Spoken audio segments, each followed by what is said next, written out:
Salut à tous, c'est Max de Simba et dans cette vidéo je vais vous parler de comment fonctionne le système de paiement sur Google Ads.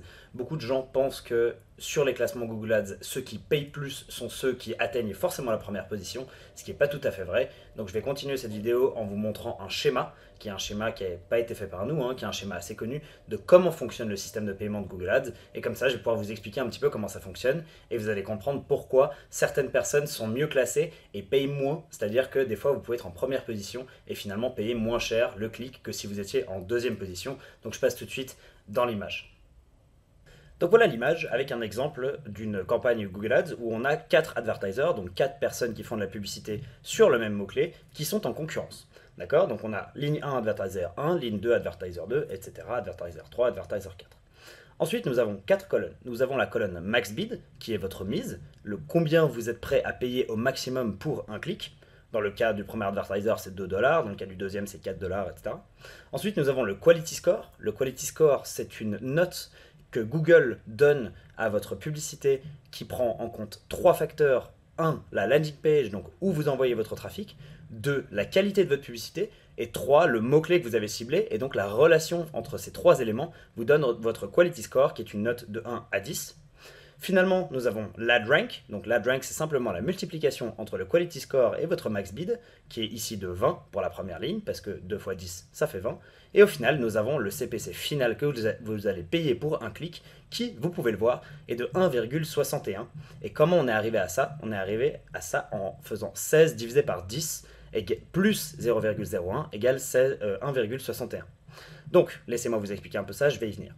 Sur la ligne 2, comme vous pouvez le voir, vous avez un max bid qui est donc supérieur, donc le deuxième advertiser est prêt à payer plus que le premier. Le premier est prêt à payer 2, le deuxième est prêt à payer 4. Mais par contre, son quality score est bien inférieur. Ça veut dire que la qualité de sa publicité et de son site en relation avec le mot-clé sur lequel il mise est largement en dessous. Il a un quality score seulement de 4. Et donc, ce qui lui fait un ad rank de 4 x 4 égale 16. Et donc, c'est ce 16-là qu'on va utiliser pour calculer le coût par clic de l'advertiser 1.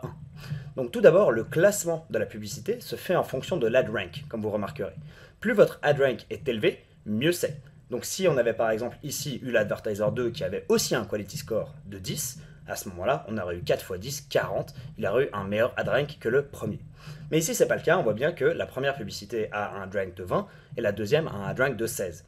Et donc l'ad rank de 20 prime sur l'ad rank de 16, mais vu que l'advertiser 1 a décidé de miser moins, de toute façon, ça n'a pas d'intérêt parce que ce qu'on va regarder, c'est l'ad rank de la personne en dessous de nous, d'accord? Donc l'advertiser 2, il a 16, nous on a 20, donc son ad rank, on va prendre 16, divisé par notre quality score, qui est de 10, et plus 1 centime. Alors le 1 centime, il est totalement arbitraire, c'est Google qui nous le donne, c'est Google qui l'a toujours imposé, il a un petit plus 1 centime, on ne sait pas trop pourquoi, mais c'est comme ça.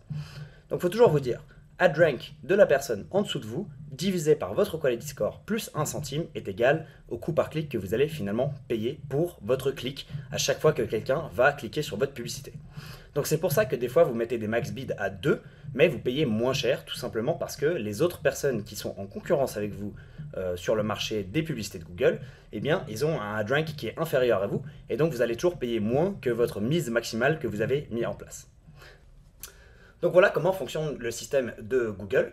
C'est donc pas la personne qui paye le plus qui va forcément apparaître le plus haut, mais c'est la relation entre votre bid, donc votre mise, et la qualité de votre publicité, en prenant en compte les 3 facteurs du quality score, votre landing page, votre publicité et le mot-clé. Ces 3 choses-là ensemble créent la qualité de votre publicité et votre quality score, et c'est pour ça que dans certains cas, vous allez être mieux positionné et payer moins cher que le concurrent d'en dessous.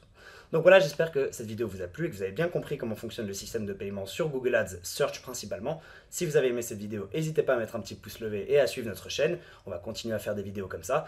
Et puis évidemment, si vous avez besoin d'aide pour mettre en place vos Google Ads ou toute autre campagne de marketing digital, n'hésitez pas à prendre contact avec moi. Je serai ravi de discuter avec vous de votre projet et je vous vois dans la prochaine vidéo.